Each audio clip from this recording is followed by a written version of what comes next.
President Aquino says resources saved in the administration's campaign against corruption are now being poured on anti-poverty projects of the government. He said dismantling corruption was a promise he made to the Filipino people. The President made a statement in a speech before participants to the 23rd World Economic Forum on East Asia held at Shangri-La Hotel in Makati City. Added details from Rocky Ignacio. President Aquino opened the 23rd World Economic Forum on East Asia, showcasing the country's economic turnaround after a decade. The President is joined by Vietnamese Prime Minister Nguyen Thanh Duong and Indonesian President Susilo Bambang Yudhoyono. I cannot overstate our country's gratitude for the opportunity to host all of you here, and it gives me great pride to say, on behalf of my countrymen, indeed, welcome to the Philippines. Over the course of your visit, I am hopeful that you can make time in your busy schedules to visit our tourist attractions and historical landmarks, which makes us one of the most fun countries on earth. The discussion was focused on steps to ensure economic stability in East Asia. This is the first that World Economic Forum held in Manila, an opportunity to present steps as springboard for a vibrant economy. President Aquino cited measures to ensure additional investments, food security, and improve the plight of poor Filipinos. Our people are the be-all and end-all government, and we are not content with waiting for the benefits of growth to just trickle down the social pyramid. This is why, from the beginning of our term, most of our efforts have been targeting the poorest of the poor. This year, however, we have expanded the scope of our efforts and are now likewise targeting those who are deemed near poor, or those who are one catastrophic illness or one natural disaster away from going below the poverty threshold. Our goal, to push them further and further away from the poverty line and to empower them to improve their own lots in life.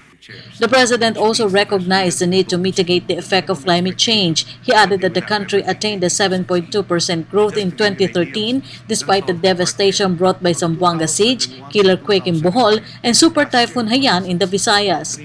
At the end of the day, however, we recognize that the power behind all our efforts, whether in pursuing inclusive economic growth, improving competitiveness, food security, or disaster risk management, comes not from any individual, but from our people. This is why inclusive growth is not just a mantra for us. It is the by which we measure any government undertaking. After all, it is a participatory public, one that is empowered, and one that gives government their trust and confidence, and a government that never misplaces that trust, that ultimately makes equitable progress possible. It is truly a symbiotic relationship. As we empower our people to improve their lots in life, they empower us to battle the vested interests that remain in society. Ultimately, it is our countrymen who give us the confidence to continue blazing the path of reform. Good governance has been the backbone of the administration's campaign. President Aquino renewed his commitment to end graft and corruption in the country. We pursued all those who committed wrongdoing, regardless of their power, wealth, or influence. As you may have guessed, tangling with these very wealthy individuals and sectors with vested interests was not an easy task. But those in our administration were not shaken. Dismantling the culture of corruption was a promise we made to the people. If we truly wanted to improve the lives of our people, we could not possibly shirk away from this challenge. We had to take on all those who had a misplaced sense of entitlement, who believed that they had more rights than their fellow Filipinos. So we went after every individual who committed wrongdoing, and look at the results.